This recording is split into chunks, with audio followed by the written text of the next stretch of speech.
ہر مسلمان کو یہ بات معلوم ہونی چاہیے میرے آقا کی اولاد کتنی تھی، ان کی ازواج مطہرات کتنی تھی، حضور نے کتنی شادیاں فرمائی، صحابہ کی تعداد کیا تھی، عشرہ مبشرہ کتنے تھے، کون تھے، یہ سب باتیں ہر مسلمان کو معلوم ہو، اس لیے کہ وہ اگر اپنے نبی کی سیرت نہیں جانتا تو پھر کس کی سیرت جانے گا؟ کون ہے جو تمہارا آئیڈیل ہے، کون ہے تمہارا نمونہ عمل؟ میرے آقا صلی اللہ تعالیٰ علیہ وسلم کے 3 بیٹے ہوئے اور 4 بیٹیاں ہوئی۔ بیٹوں میں تینوں بیٹے ابتدائی زندگی میں انتقال فرما گئے، یہاں تک کہ 6 مہینے سے زیادہ کوئی بھی بیٹے آپ کے باحیات نہ رہے۔ حضرت عبداللہ، حضرت قاسم، حضرت ابراہیم، اخیر میں حضرت ابراہیم کا انتقال ہوا جب ان کی عمر 6 مہینے سے بھی کم کی تھی۔ اب میرے آقا صلی اللہ علیہ وسلم کے بیٹوں میں کوئی باحیات نہ رہے، بیٹیاں زندہ رہیں، حضرت زینب، حضرت رقیہ، حضرت ام کلثوم اور سیدہ کائنات سیدہ فاطمہ الزہرا رضوان اللہ علیہن اجمعین، یہ چاروں بیٹیاں باحیات تھیں۔ اب سنیے، جب حضور کے 3 بیٹوں کا انتقال ہوا، جاہلانہ رسم و رواج اگر ہمارے ہاں پنپ رہی ہے تو وہ بھی سمجھ لیں۔ بعض لوگ یہ سمجھتے ہیں کہ بیٹا نہ ہو تو نسل کیسے چلے گی، بیٹا نہ ہو تو وراثت کیسے تقسیم ہوگی، وارث کون بنے گا؟ یہ جہالت کی باتیں چھوڑ دو، یہی مکہ کے کافروں نے باتیں بنائی۔ اور سب سے بڑی بات، ابو لہب نے آ کر کے یہ کہا کہ محمد اقطع ہے، ابتر ہے۔ ابتر کا مطلب ہوا جس کی نسل کٹ گئی، جس کی نسل ختم ہو گئی۔ ابتر لفظ، اقطع لفظ، اس نے کہا حضور اکرم صلی اللہ تعالیٰ علیہ وسلم کو برا بھلا کہنے کے لیے، توہین رسالت کے لیے یہ جملہ استعمال کیا کہ اب بیٹے تو سب ختم ہو گئے، اب کوئی بیٹا نہیں، نسل کہاں سے چلے گی، نسل کٹ گئی ہے۔ رسول پاک صلی اللہ تعالیٰ علیہ وسلم کو جب کوئی ظالم اس طرح کی طعن و تشنیع کرتا ہے، اگر میرے آقا صلی اللہ علیہ وسلم کبیدہ خاطر ہوئے تو رب ذوالجلال نے آپ کو کبھی بھی ملول نہیں چھوڑا، اور نہ ہی رب ذوالجلال نے آپ کو کبیدہ خاطر اور غمگین چھوڑا، بلکہ آپ کے دل کی تسلی کے لیے رب ذوالجلال نے ایک سے ایک انعامات کی بارشیں فرمائی۔ اللہ تعالیٰ نے فوراً پوری سورہ اتاری۔ اے محبوب صلی اللہ تعالیٰ علیہ وسلم، یہ ظالم آپ کو کہہ رہے ہیں نسل کٹی ہے، آپ اقطع ہیں، ابتر ہیں، اللہ تعالیٰ نے فرمایا انا اعطیناک الکوثر فصل لربک وانحر ان شانئک هو الابتر۔ اے محبوب، ہم نے تو آپ کو کوثر عطا کیا ہے، ہم نے آپ کو کوثر عطا کیا ہے، آپ اپنے رب کی عبادت کریں، قربانی کریں۔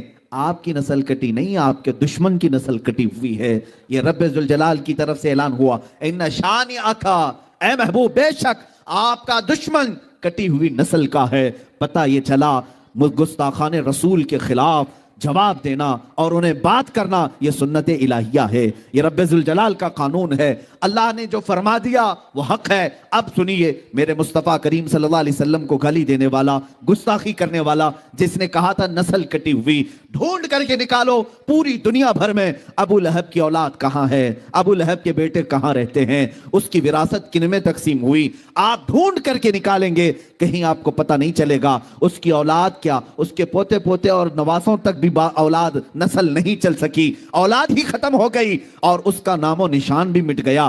ابو لہب کی جو موت ہوئی اس حالت میں ہوئی کہ اس کو سخت ترین بیماری لاحق ہوئی، یہاں تک کہ اس کو ایک گڑھے میں ڈال کر کے اس کے ہی بچوں نے پتھر اس پر ڈالے تھے، اتنے پتھر مارے گئے تھے کہ اس کا جسم پورا پتھروں سے لہو لہان تھا، وہ خود مٹا، اس کی اولاد نہیں رہی۔ لیکن آؤ، میرے رب ذوالجلال نے میرے مصطفیٰ کی جو شان بیان کی، انا اعطیناک الکوثر، اس آیت کی تفسیر کے اعتبار سے آج ہندوستان نہیں، جے پور راجستھان نہیں، بلکہ دنیا کے کسی بھی کونے میں جاؤ، رسول اللہ کی آل و اولاد کی خوشبو تمہیں ضرور نظر آئے گی۔ ہر جگہ سادات موجود ہیں، سید حضرات موجود ہیں۔ یہ کس کی نسل ہے؟ یہ فاطمہ الزہرا کی نسل آج پوری دنیا میں ہے، جن کو میرے آقا صلی اللہ علیہ وسلم نے اپنی اولاد فرمایا ہے۔ عزیزان گرامی، حضور کو کہنے والے کہ نسل کٹی ہے، وہ خود کٹ گئے، مگر میرے مصطفیٰ کی نسل آج پوری دنیا میں جس طرح محفوظ ہے، کائنات میں کسی کی نسل اس طرح سے محفوظ نہیں۔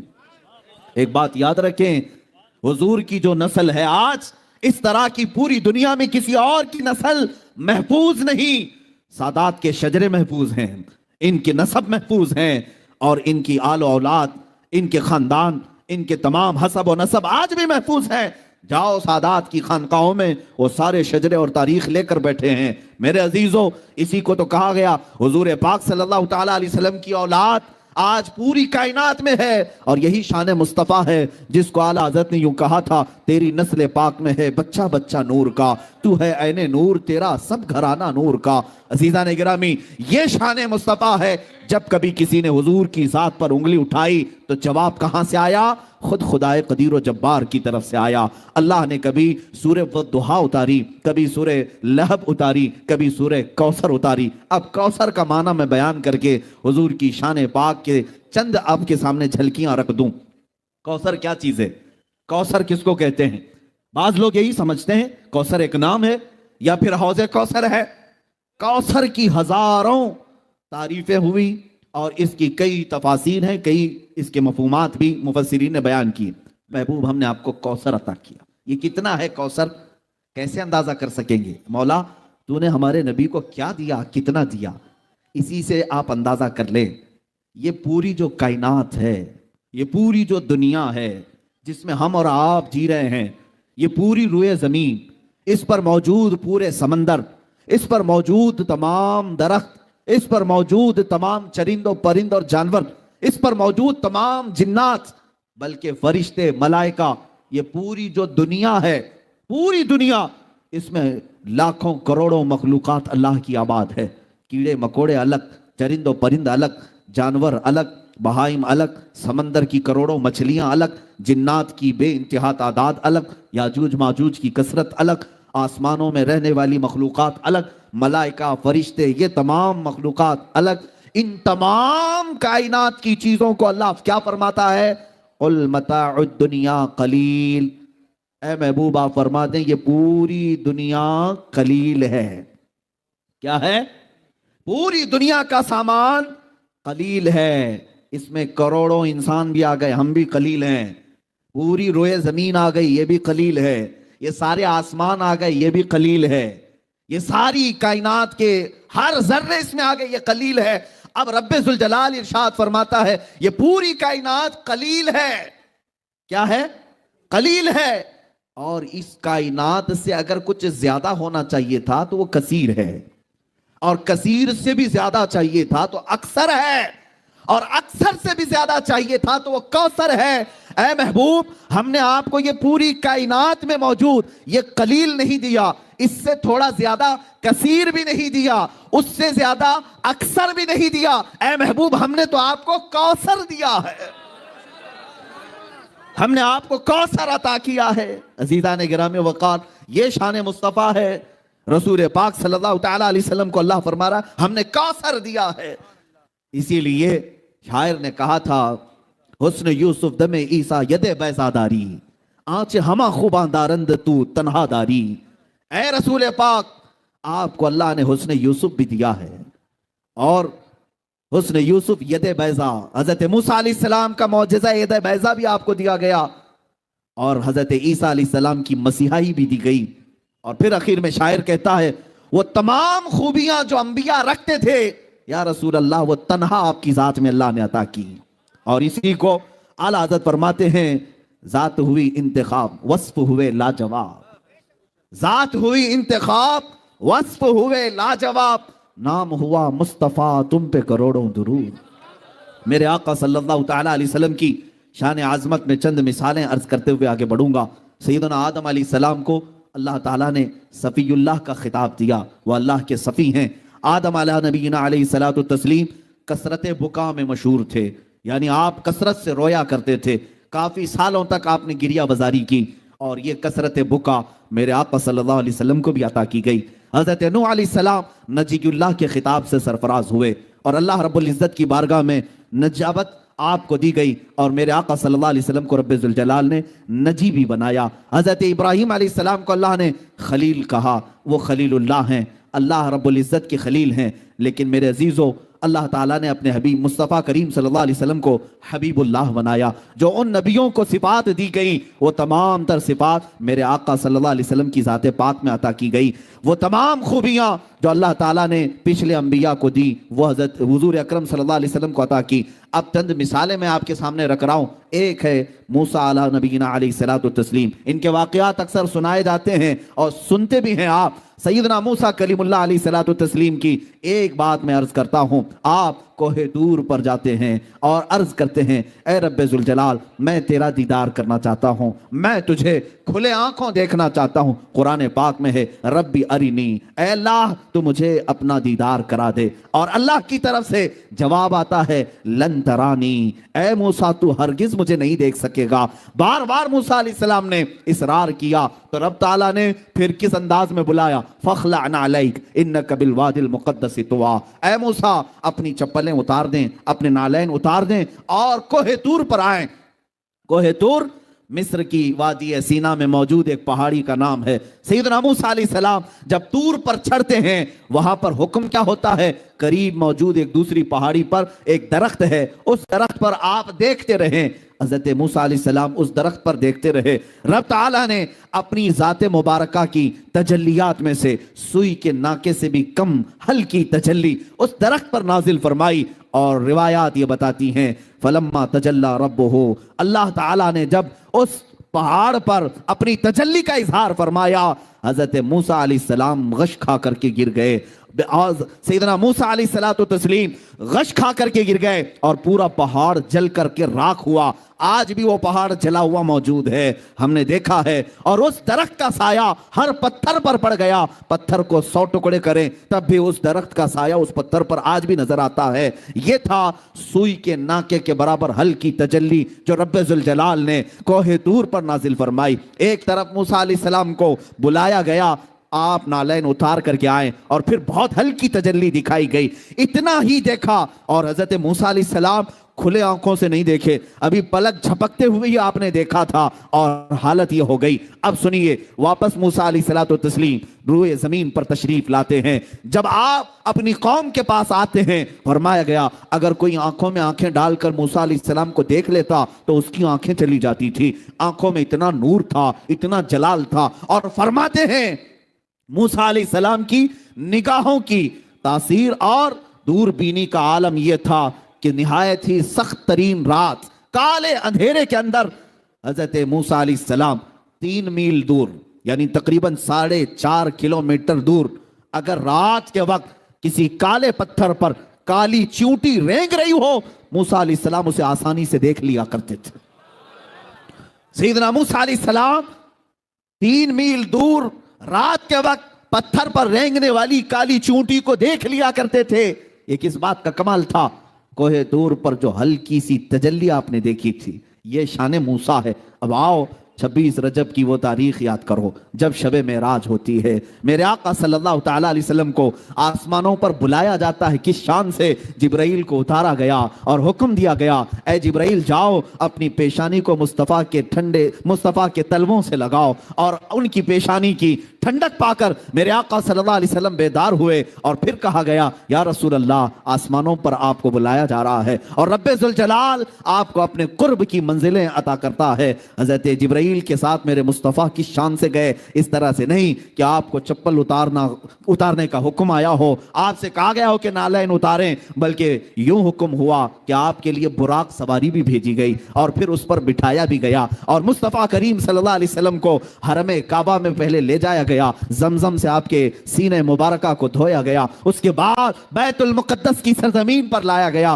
میرے آقا صلی اللہ علیہ وسلم وہاں موجود تھے، تو جس وقت میرے آقا تشریف لائے 1,24,000 کم و بیش انبیاء وہاں صفوں میں موجود تھے، سب نے میرے آقا کا استقبال کیا۔ رسول پاک صلی اللہ تعالیٰ علیہ وسلم سیدھے مصلی امامت پر تشریف لے گئے اور انبیاء کرام کو نماز پڑھائی، امامت فرمائی۔ وہ جو نماز تھی وہ اللہ بہتر جانے۔ میرے عزیزو، نماز کے بعد ہر نبی نے آپ کی شان میں قصیدہ پڑھا، میرے آقا کی تعریف بیان کی، اور یہاں ہونے کے بعد آسمانوں کا سفر کیا، 7واں آسمان دیکھے، سدرۃ المنتہا پہنچے، عرش و کرسی، لوح و قلم، جنت و دوزخ سب کے نظارے کیے، اور اس کے بعد وہ مقام بھی آیا جہاں جبرائیل بھی آگے جانے سے منع کرنے لگے، اب میرا مقام نہیں ہے، آپ جائیں میرے مصطفیٰ۔ میرے آقا صلی اللہ علیہ وسلم لامکان کا بھی سفر طے کرتے ہوئے رب ذوالجلال کی بارگاہ میں اتنا قریب ہوئے کہ قرآن کہتا ہے فَكَانَ قَابَ قَوْسَيْنِ أَوْ أَدْنَىٰ، 2 تیروں سے بھی کم کا فاصلہ رہ گیا تھا، 2 ہاتھ سے بھی کم کا فاصلہ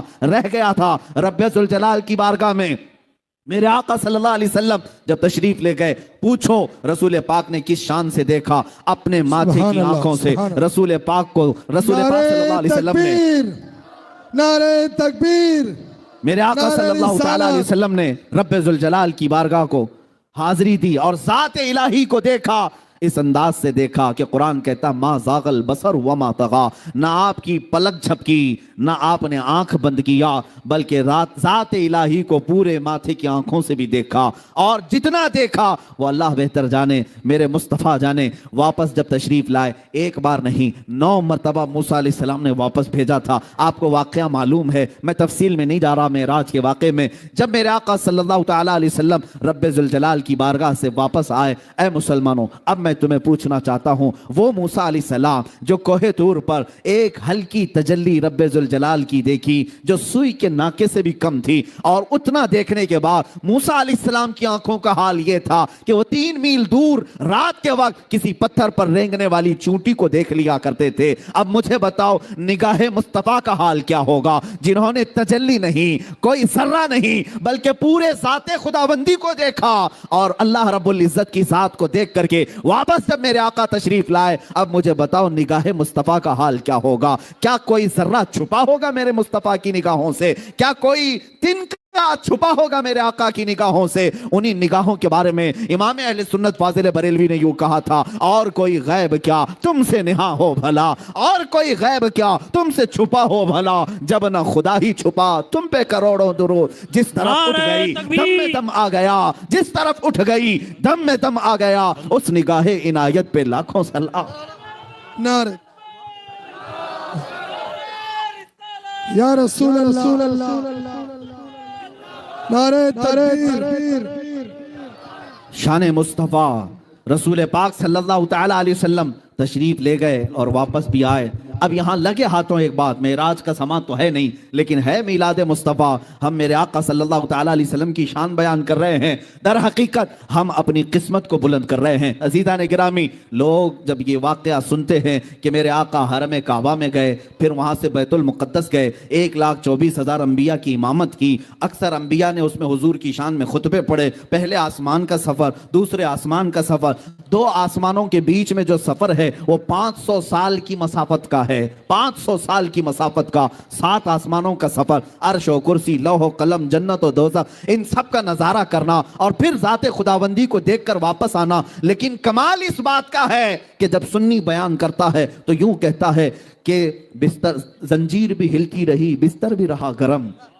یہی تو ہم کہتے ہیں نا، زنجیر بھی ہلتی رہی، بستر بھی رہا گرم، تا عرش گئے پھر آئے محمد صلی اللہ علیہ وسلم۔ حضور پاک گئے بھی آئے بھی، لیکن وقت کتنا لگا؟ 1 منٹ کا بھی وقت نہیں تھا۔ اب جو فلسفی ہے، جو عقل کے گھوڑے دوڑاتا ہے، وہ کہتا میاں یہ تو آپ پھینکم پھاک کر رہے ہوں گے، ایسی باتیں اڑا رہے ہوں گے، ایسا کیسے ممکن ہو سکتا ہے کہ اتنی چھوٹے وقت میں اتنا لمبا سفر کیسے کر سکتے ہیں؟ میرے عزیزوں، پہلے تو میں ان کو عقلی جواب یہ دوں گا، آج سے 100 سال پہلے، 200 سال پہلے بھی اگر کوئی یہ کہتا کہ میں ممبئی سے جے پور 2 گھنٹے میں آ گیا، تب بھی لوگ اس کو بیوقوف کہتے تھے، پاگل کہتے تھے، کیونکہ پلین نہیں تھے، ہوائی جہاز کا وجود نہیں تھا۔ لیکن آج اگر کہہ دیں گے تو مان لیا جاتا ہے۔ میرے عزیزوں، 1400 سال پہلے جو میرے مصطفیٰ کا سفر ہوا ہے، وہ آج تک کے لوگوں کے عقل میں آنے والی بات نہیں ہے، کیونکہ وہ سفر در حقیقت معجزہ ہے، اور نور نور سے ملنے جا رہا ہے، تو یہاں مسافت کس بات کی؟ میرے عزیزوں،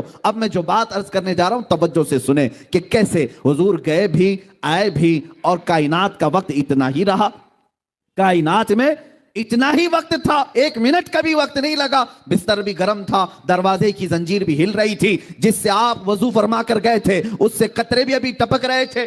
اتنے شارٹ پیریڈ میں اتنا لمبا سفر کیسے ممکن؟ کسی دانشور نے بڑے اچھے انداز میں ایک مثال سے سمجھایا تھا، آپ کو میں بھی بتا دیتا ہوں۔ اگر آپ کے ہاتھ میں کوئی وال کلاک ہو، گھڑی ہو، آپ دیکھیں گھڑی 2 سوئیوں سے چلتی رہتی ہے، کبھی اس میں 1 بجے، کبھی 2 بجے، کبھی 3 بجے۔ آپ ایک کام کرنا، جب گھڑی میں 12 بج جائیں تو اس کو اٹھا لینا دیوار سے، اور اس کے پیچھے سے اس کے سیل نکال دیں، اس کی بیٹری نکال دیں، تھوڑی دیر کے لیے اپنے پاس رکھیں، گھنٹہ بھر، 2 گھنٹے بھر، 3 گھنٹے بھر، 4 گھنٹے بھر، 6 گھنٹے تک آپ اس سیل کو، بیٹری کو اپنے پاس رکھنا۔ 6 گھنٹے کے بعد اس گھڑی میں